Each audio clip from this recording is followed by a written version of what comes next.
Hi there, it's June the 26th, and we're continuing our progress through the Acts of the Apostles, Luke's account of the early church, following on from his Gospel.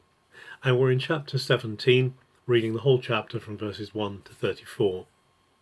At the beginning of this chapter, Paul and Silas and Timothy have left Philippi, having been expelled from there, and they now move through Amphipolis and Apollonia, and they move to the city of Thessaloniki in Greek, right in the north of Greece.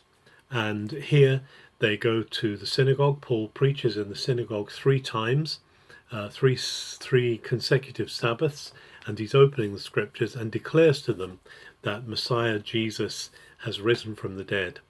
And some follow, but there's also turmoil. Turmoil is thrown up by some of the Jewish people who are jealous of what's happening, and they actually they actually surround the house where Paul and Silas have been staying, at Jason's house, and because they can't find Paul and Silas, they get Jason and another one, and they drag them down into the public area, and they start a riot. And the leaders of the city council are up in arms about this, and Paul and Silas are described in the accusation by the Jews as those who turn the world upside down. They say those who are turning the world upside down have come here as well.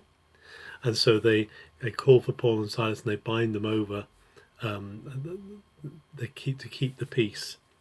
And then Paul, Silas and Timothy move on to a place further west, to Beroea.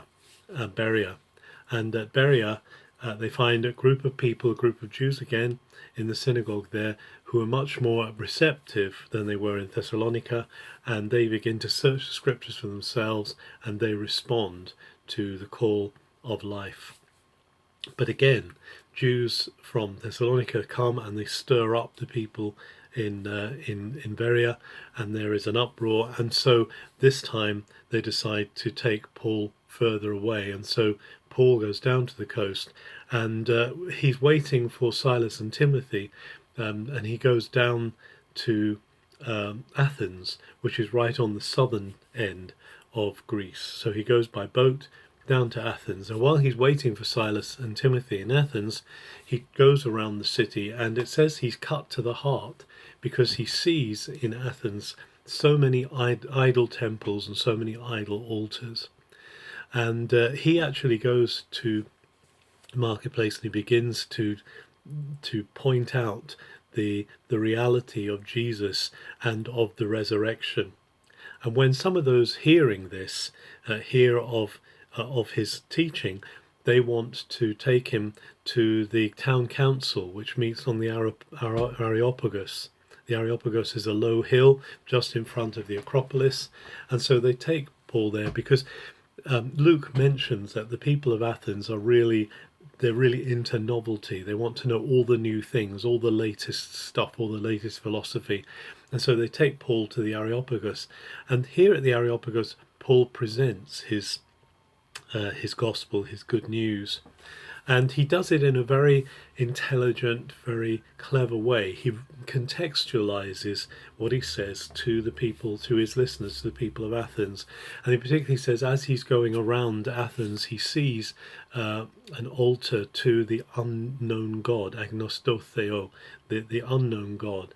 And he says, this one who you have put this altar up to, I'm now here to declare to you as the maker of heaven and earth. And what's more, he has provided a way for us to know him, and he's provided an approach for us, because he is our maker.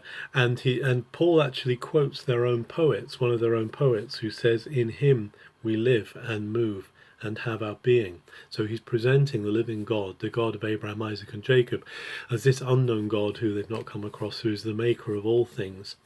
But he says that there will come a day when this God will bring a final analysis to all things, but that through Jesus, through his chosen one, whom he's raised from the dead, there is a way of escape. Now, when they hear about anastasis, resurrection, the people of the Areopagus, the council of the Areopagus, are their ears prick up, because this is something that they know about on the Areopagus.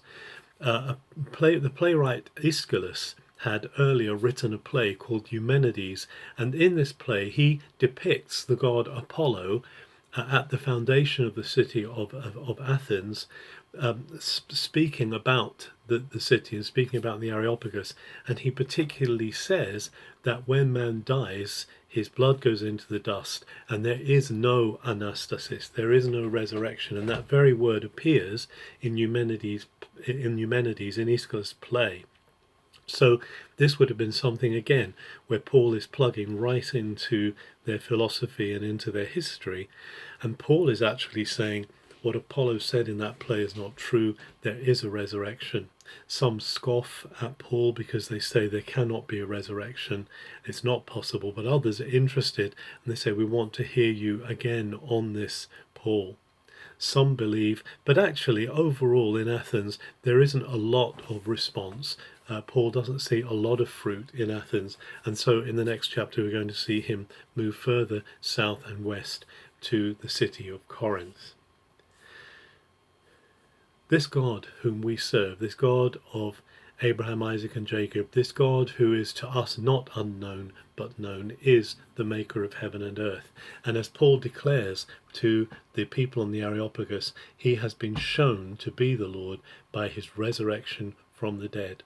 We can proclaim this as Paul proclaimed it, knowing that in him we live and move and have our being, and that however much people reject or laugh at us, we know the reality that Jesus is alive and can change men and women's lives today. Have a very good June 26th.